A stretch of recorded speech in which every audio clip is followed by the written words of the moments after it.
Hello and welcome to the Max Revenue Show. I am your host, Trey Shields, along with another edition of Top Producers. And with us today, we have Michael Campbell. I know absolutely nothing about him other than what his LinkedIn profile says.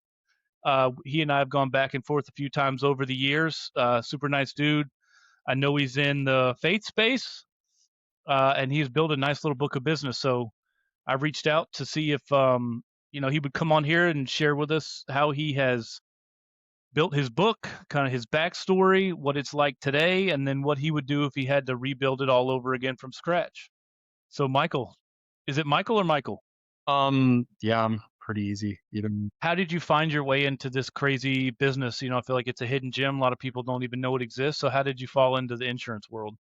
yeah, so my background was in school counseling and education. And it's very providential. I do believe God shapes and drives things.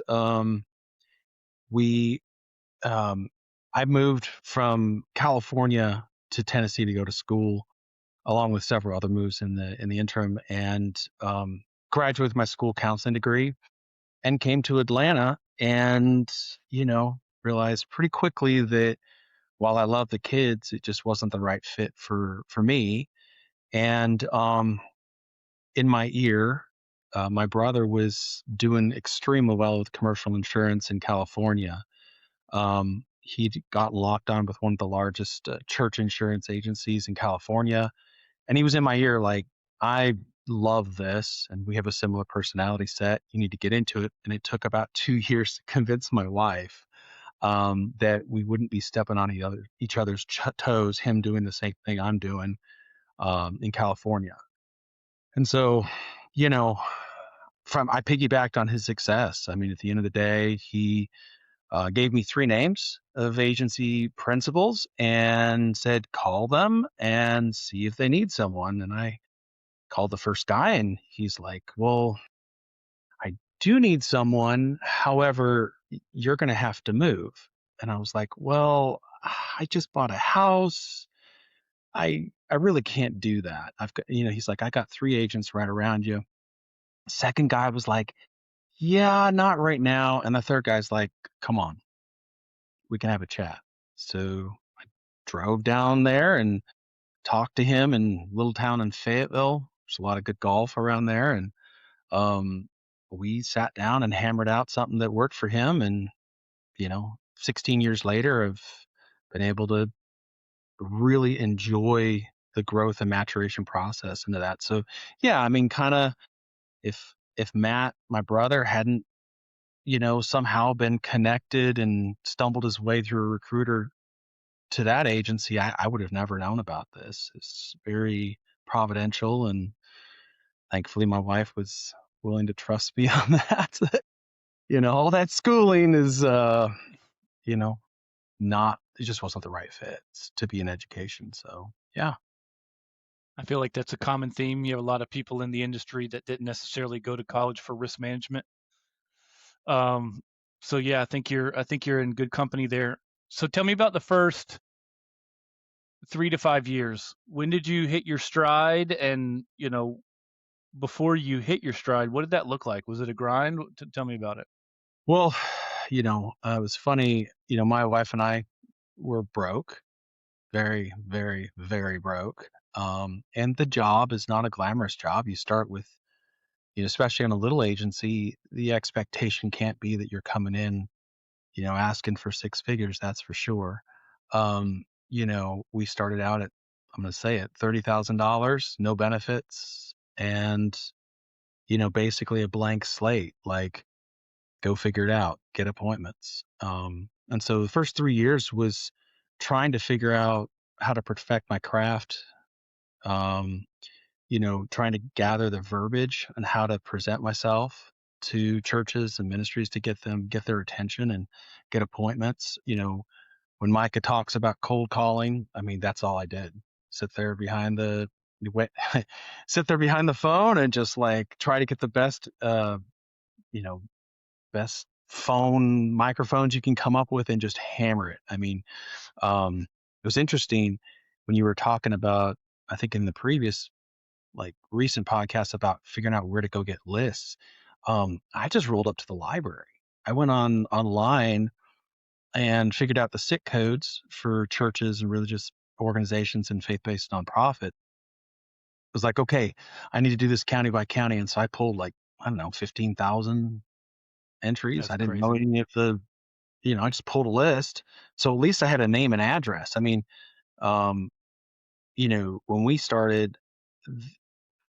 insurance Xdate, what is that? It's like I just need to know who existed in my space, carriers and any of that stuff. It was just literally calling and saying, "Who are you with, and why did you?" I was like kind of interviewing more than anything, just kind of like, "Who are you with, and why did you go with them, and what does it take to make a decision here in this kind of industry?" Those kinds of questions. So the first 3 to 5 years was a lot of exploration, but I will say I did have one massive advantage in that my brother had 3 years of experience beforehand. So I was just hammering him along with, um, and I got to put a shout out to like one of the carriers we work with. They did something that inadvertently ended up being amazing is they got, a group of guys together that did the same thing. We did like an event for young producers, and that was critical because I got to get connected with some people that are a couple years ahead of me, and then also some green people, and we grew together as a core group and have been sharing information and developing a collaborative environment versus cutthroat. And some of those guys are still some of my best friends, 15, 16 years later, because we went through the grind together, you know? Yeah, that's one thing that a lot of producers that I talk to, they feel like they're out on an island by themselves, especially in their agency. Somebody walks into the office and they're automatically like turning their papers over, like. But if you're willing to get outside your comfort zone and reach out, there's so many people in this industry that are willing to help you because like everybody's kind of been through the crucible and they know how hard it is and like they want to give back. And I've found nothing but you know positivity and helpfulness and generosity when I've reached out to other people. So it's definitely there. But I want to circle back a little bit to when did you start to hit your stride, Mm. and what was kind of like that tipping point for you? Um, the tipping point for me was I had kind of a monkey on my back a little bit because um, he was my former partner and the guy that hired me. He was brutal. He's like, you're a liability to me. Until you break even, you're a liability to me. Like if you don't, you got 3 years to validate and um if you don't, you're out. And he was brutal. But I was tough and having a family that were very competitive, and just knowing, that my work ethic, it was one of those things where, okay, you put 3 years on me, I'm going to cut that in half. So because I needed it, we were just totally broke. So I had that sort of like, and I hate to say this, but if you're not financially driven in this industry, you probably are not in the right space. Yeah, you got to do right by people. There's got to be the priorities right, but you know, I didn't want to be broke forever, right? Hmm. So like for me, I didn't really start hitting my stride until about 6 months in, 9 months in, where I kind of understood the process of appointments, how to set expectations, drive through a process, and close. But we were in a soft market. To the end of the day, at that time in 2010, it was just a matter of getting people's attention. Even though I was young and green, saying, "Look, it doesn't matter. Like I know that I can help you. I know you've been with this carrier and that carrier for 15 years." And I know I'm a young guy, but like if you give me a shot, it will be beneficial to you. And starting to believe it. So like I think 6 to 9 months, I was up, just grinding 3, 4 appointments a week, just hammering it. And, you know, that's there's no fail. There's no way of, Yeah. you gotta eat. So And when you say appointments, you don't mean carrier appointments. You mean like appointments with prospects. yep. Yep. Sorry. Yeah. Cold No, no, it's calling. a We all use different words. So Yep. tell me, so we talked about cold calling, making a Yep. boatload of calls, pounding the pavement. You got your lists from the library primarily. Um, Reference USA. Reference USA. There you go. Have the library card and you can get it for free. Yeah, buddy. Um, so tell me where you're at today. Like, well, first, let's back up a second. What do you call your niche? I mean, I would call it a faith-based niche, but what do you use to call it? It's ministries, churches. Yeah. What do you? Yeah, so our lane is very, very focused. We do property and casualty solutions for churches, schools, and faith-based nonprofits. So it's really, really clear in our core message. If it's a for-profit entity, I'm sending it to somebody else. Yeah, 100%. I'm out. Wow, that's cool. So, where are you at today as far as like book size? We try to Yep. pull back the curtains here if you don't mind sharing. Yeah. So I have about 400 faith-based nonprofits that I serve. And it's pretty much all property and casualty related solutions. I do referrals and connection for other stuff, outside of, the benefit side, but it's all property and casualty stuff. Um, Book generates 1.5 million in revenue, something like that. Um, 12, if you're looking at premium, 12 and a half 12 and a half million.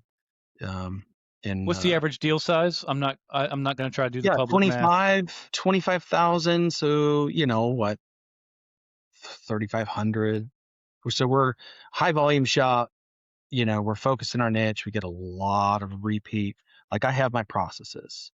You know, um, Same problems, different people. Tell me about your processes. If you've listened to our stuff, Micah's kind of coined his thing, due diligence. Mhm. We just brought in a new EB guy, Luke. Yeah, He's got his own thing that he does, that right. he calls. And so I'd love to hear, about your process. I mean, you don't Yeah, have to give away the secret sauce, but I'd love to just kind of hear what your process looks like. yeah. So a couple things, up front, and I hadn't ever done the shooting for the BOR, because in our niche, um, we have a couple of carriers that just don't operate using the BOR, so it doesn't fully apply. But I still like using that principle of like, look, think of a real estate agent, think of a lawyer, think of someone that you're trusting to serve you and work through the process, be on your side of the table, help you evaluate the options. That your first decision's got to be the agent. If you don't trust me, then let's keep moving. Like it's okay. Like I'm good. I'm here to help if you want help. If you don't want help, that's okay too. We can wait and find out, a time frame that maybe you might want to explore whether you need help or not. But and I did want to mention this because one of the things I picked up over the years is, asking for help is so magical. And so that's part of our process is just like, hey, look, I'm coming in blind here. I don't know who the right person is. Churches are complicated. You're sitting in a complicated seat where, every church is slightly different how they make decisions and things like that. I need your help. I'm trying to create an ally all the way through that process so that I don't have a blocker. Um, have someone that believes in our vision, mission, and purpose, and we're on the same page, and they're advocating behind the scenes for me. If I can't do that, then we probably need to just keep moving. Yep. Someone's brother or uncle's on the board, and it's just a bird of time. So I'm going for a commitment, like, hey, look, let's talk about our process, which would be, working through getting to a beautiful app. Like our biggest thing is like, let's capture all the data. Let's go through and make a beautiful narrative for you and position you in the best possible light to the market and see what shakes out. um, a lot of times I'm reconstructing data from scratch. They have nothing. Nonprofits, it's funny, they don't contribute to the tax basis. Tax assessors have no incentive whatsoever to maintain good data. So Hmm. we're going to have a work product by the time we're done. We're building a profile from scratch every time. Doesn't matter how That, big they that's crazy. it's a lot of work. So the Back in the BOR day, is one. go ahead. I'm sorry. No, I'm just saying a commitment like I just won't do it now. I'm not going to jump into the fray with someone who's not on the same side of the table looking out. I can't. Yeah, no doubt. I'm with you 100%. Back in the day, when I was in production, I chased a million different things, and one of the things I did go after was the faith space. I called it the faith space, but whatever. And one of the things that I found was you get into a church. Number one, they've got 10 guys in the congregation that already do it. They're all politicking to get in there. Then you have, whether you call it a board of elders or what do you call it, you got, between 1 and 10 stakeholders in the decision making process. So, like, I know, like, tell me about that. Like, how do you Yeah. navigate that?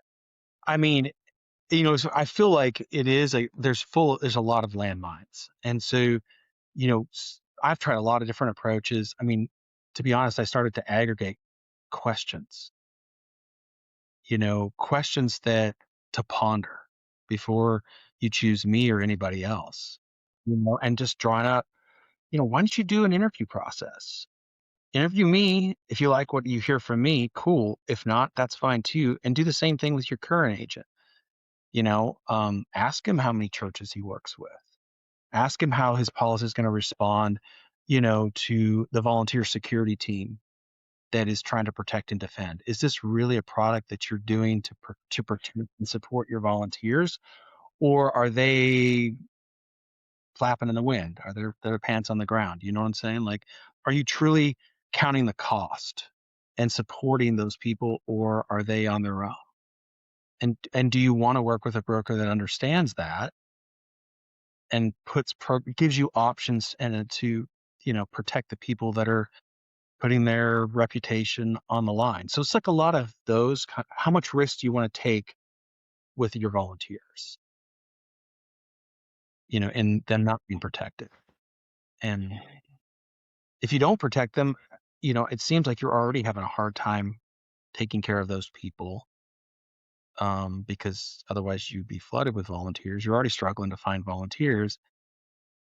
Wouldn't you want to do everything you could to help them, especially if it didn't cost you more money to do that, or is nominal an amount?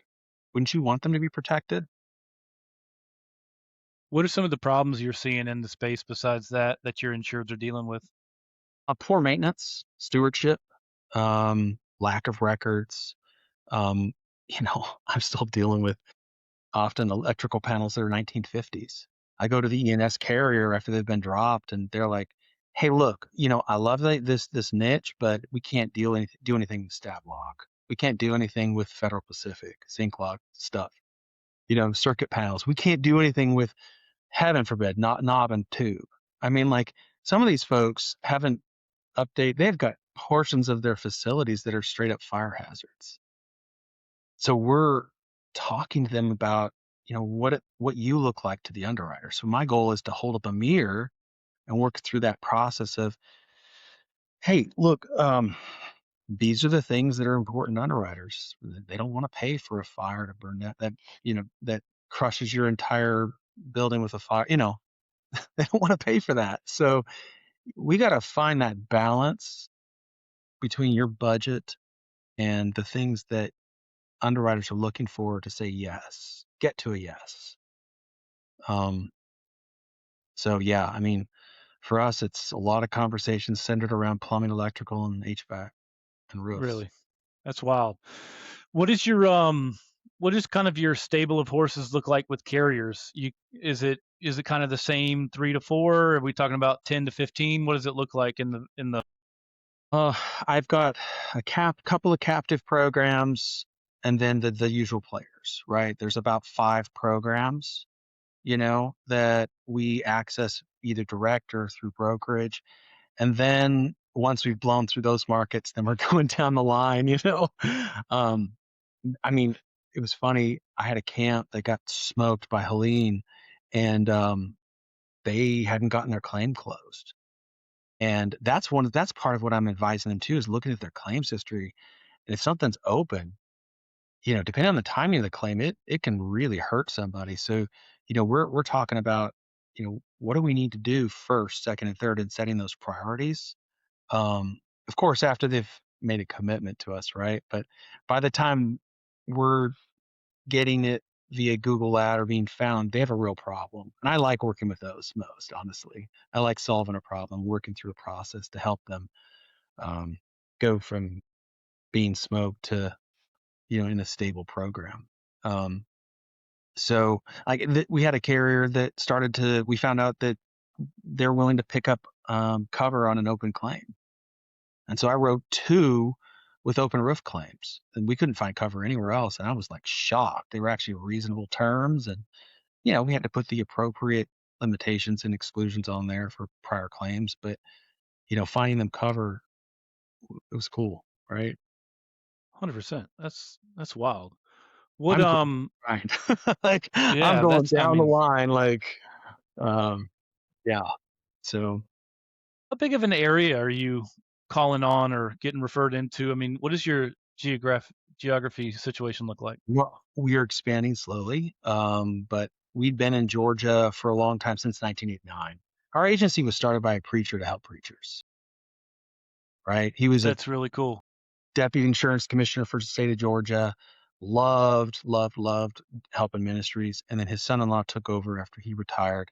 And then I'm not related, ground through the whole ownership process and that while producing and all those kinds of things. So I've seen it soup to nuts, but yeah, I don't know. Uh, we we're just committed to this niche, and we're gonna not leave any stone unturned. Um, Unfortunately, my brain has ideas, and tech hasn't caught up to those ideas, and it's driving me nuts. Yeah, maybe we can talk off air. Maybe I can help you with that. Yeah, I've got I'm in. Let's that. go. That's my ideas. That's my bag. I have more ideas than I have execution. So, anyways, that's another story. Um, the have you, just out of curiosity, have you ever connected with Josh Gurley over in your neck of the woods? Huh? Yeah, South Georgia. I talked to him about Insure Mine because I'm struggling. Got it. Yeah, just super nice guy. He's a Georgia guy. I thought I would make that connection if you hadn't already. He's again, like we talked about earlier, like you reach out to somebody and they're just willing to help in any way they can. Yeah. He's been nothing but helpful for me, so I just wanted to make that connection. You talk about you guys are committed to the niche. Y'all are all in. Do y'all do any like events? Do you go to conventions? Like, what is that? Y'all, No, it's all outbound, huh? I mean, I've done that stuff, and what it is, I find a lot of people in our space, they send to those events are not decision makers. They're not people that. The only way that we really get anything out of those types of scenarios or relationships would be if someone's immediately insurance is like on their mind today, and it's a total show. It's a total mess, and they're just grabbing at anybody and everybody. And then you usually have 10 or 15 brokers in that scenario involved, because that's the first thing you do is splatter across the wall. Right. And I've got to root all those people out in addition to trying to solve their problems in a very short cycle. It's, we've found our best uh, ways to open doors would be through referral, asking for reviews, being found. We've spent a lot of money. We continue to pour into that as far as developing resources, pointing out things that are helpful, and then hopefully we're found. And then straight cold calls. Yeah. Insurance Xdate is lovely. Still works. I Hey, don't you know hear when that? What a I great love segue. yeah. Well, I, let's just go ahead and bridge right into the commercial here. This podcast is brought to you by Insurance Xdate. I'm not even going to read the blurb because Michael's already done a great job of that as is. Micah originally found it, then he turned me on to it, and then I was like, this is a cheat code, man. right? Even if you're not quoting off of Xdates, just to have an idea of when the comp comes up, 80-90% of the time, it's going to coincide with the rest of the program, and like versus you're adding in another layer if you don't have Xdates, because now I'm calling you and I'm looking for Xdates, then I've got to call you out. It just eliminates one of those layers. And so, I mean, man, get more leads, win more new biz. Insurance Xdate, link in the show notes. Go check it out. Thanks for the help on that one. By the way, if you're looking and you're seeing, I keep flashing my hands and I've got Oh yeah, I colored see it. fingernails. So it's like, this is my daughter. I haven't made any crazy lifestyle changes. It's just my 3-year-old was painting it, so I figured I needed to clarify that. I've been there with Um, you. I've got two. yeah, you got two. What are their ages? Boys, girls? 12, 11, and then my little man is at 7. So 2 girls That's and a boy. awesome. So yeah, Congrats. they're my why. Yeah. Okay. This is my favorite question. I'd take you out of your current agency and I put you in the state of Washington.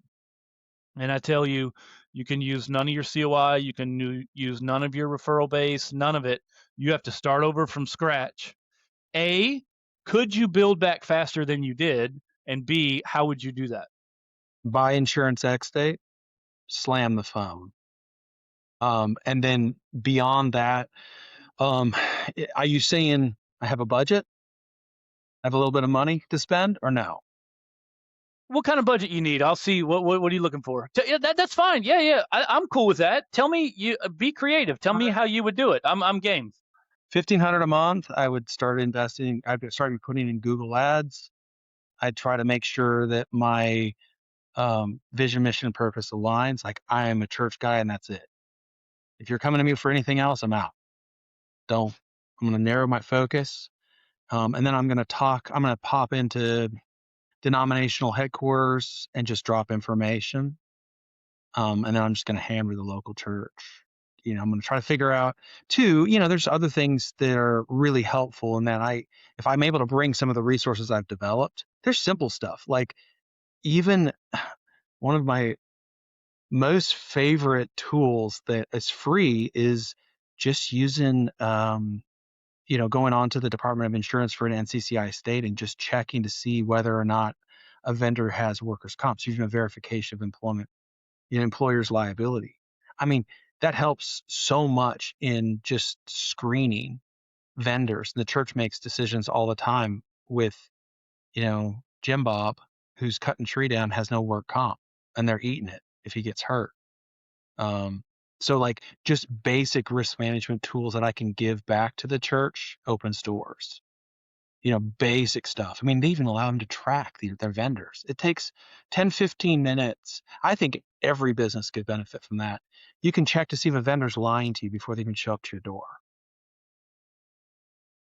That's yeah. I was reading something the other day. It was talking about like the maturation of markets. Okay, and so there's these different stages. I can't name them off the top of my head, but as a market becomes more saturated, more mature, it becomes harder and harder to sell to them. And so, like in the real estate space, especially if you're doing like huge TIVs, Uh-huh. that market has been, because it's so valuable, it's been so pounded, and like in order to get in the door, you have to play this one game over here. But somebody who's listening to you on this podcast, they're like, this guy's winning deals just by bringing simple value in, like a flyer or a phone call or whatever. So I say all that to say, you see the spectrum of advice that's being given online about how to win accounts, Yep. and it's all true. It just depends on what market you're in, literally geographically, also the market as in the niche you're in, Yep. your specific situation. And so I just think that's super cool that you are having success still doing just what I would consider the basic blocking and tackling. And a lot of people would tell you that doesn't work anymore. But It here won't. you are, writing a lot of business, a lot of accounts with, what I would consider a small premium revenue size, considerable to the average mid-market producer, and you're wildly successful. And so don't don't neglect the fundamentals. I think is the big 100. well, maybe God first, family second, fundamentals third. I think that's There you go. probably a good thing to say for the podcast. Yeah. Agree? Oh, yeah. 100%. It's you, and I think it's a little bit different when you have a mature book too. At this point, I am working more on the referral basis, just to be very, very clear. But if I had to start from scratch, I'm smoking that phone. And frankly, I'm going for the BOR. I'm going for the BOR, and I'd be like, probably going in just simply asking a simple question. Do you even know the name of your agent? Tell me the name of your agent. If they can't answer that, you just follow up with, would you like to? I mean, it's simple as that. Like, it's representation. Do you find the industry stressful? Does it wear you out, or you feel like you've maintained it pretty well? Well, I'm carrying a few more hats than a lot of folks because I am deeply involved in the marketing. I'm an owner. I'm selling. I'm training. We're small. We're a little agency, mighty but power, but we're powerful, but I'm small but powerful. We're small, we only have 12 staff. And so we're growing, but we still have to wear a lot of hats. So yes, I get tired, but it's not tiring. I'm not tired from selling. Frankly, it's stuff that's outside of my gifting that I have to do. That's what wears me out. Hear that. What does your support team look like? What's underneath you? Yeah. So ops manager, so they kind of keep the ball rolling. She also does HR. And then I've got 2 account managers and assistant. So You got 2 account managers and an assistant? So the 400 clients are split up over those 2 AMs? Yeah, man, that's a big workload. it's a big workload. Yeah. Wow, that's really cool. It's always interesting to see the support team behind. You got some guys that'll have 10 people under them, and then you got another guy he's doing everything. He's issuing certs. He's doing it all. And Last they're too. question. Last question, I promise, and then I'll let you go. Walk me through a typical day of Michael Campbell. What does your day look like? Actually, let's back up. Let's do an ideal week, Yeah. like how you structure your week, and then let's talk about your day. How do you structure your day? Time management's always a big issue with producers. I know it was huge for me, still huge for me doing this, max revenue stuff full time. So I'd love to hear how you structure your week and then how you think about structuring your days. So I'm going to be honest. That's a massive weak area. Massive. Um, because I get bombarded by different things on the regular. So I do struggle. Just being very, very candid with you, I struggle deeply with that. In fact, I'm listening to organizational management books. I am trying to figure out tech to help me organize, my thoughts and stuff like that. Um, as far as cold calling, to be honest, I see it. It would be great. In fact, if I could just cold call and do nothing else and set appointments for other people, I would do it. And I'd like to get back to some of that where if we got the rest of our operations going staffing wise and like that, I'd love to just set up opportunities for other folks to hit it out of the park. That'd be awesome. So these days I am touching a lot of different spaces. So I don't know if I can answer that really well. But back in the day when I was just cold calling, I mean, my day started with, let me pull up my Excel spreadsheet and look at making as many calls as I can before lunch, taking a little break, hitting it again, and blocking like Tuesday or Monday and Friday for paperwork, or frankly, grinding through quotes after hours. I told my wife when I first started I was going to go into a hole. I was going to work 60, 70 hours a week for a while, and then we're going to scale back once we got there. And we're not going to have kids until I'm in a spot where I can financially support them and be there for them. That took 4 or 5 years. So That's awesome. Last right now question, I promise. I just get I said bombarded. last question, but Yeah. I lied. Are you a Georgia guy? UGA? No, I'm from Southern Cal. I'm a Dodger Laker guy. Staying up No way college, too late. no college guy? No, no, dude. I tell my wife every year right before playoffs. I don't watch during the year. Boy, when that playoff starts, I'm like, honey, I'm gonna make some really bad decisions. I'm gonna be very cranky for the next 45 days. I'm sorry ahead of time. I really am. Well, y'all have had a nice run in Dodger country. This was amazing. What an awesome year. And I got to Unbelievable. enjoy it. My oldest is getting involved in softball fast pitch. And so this is the first time that she was engaged, in the sport and, watching the games with me. So that was a treat. That's awesome. Michael, man, appreciate the time. Thanks for coming on and being an open book, and just keep doing your thing. And appreciate your time, dude. My pleasure. Take care. Adios, amigo. Bye.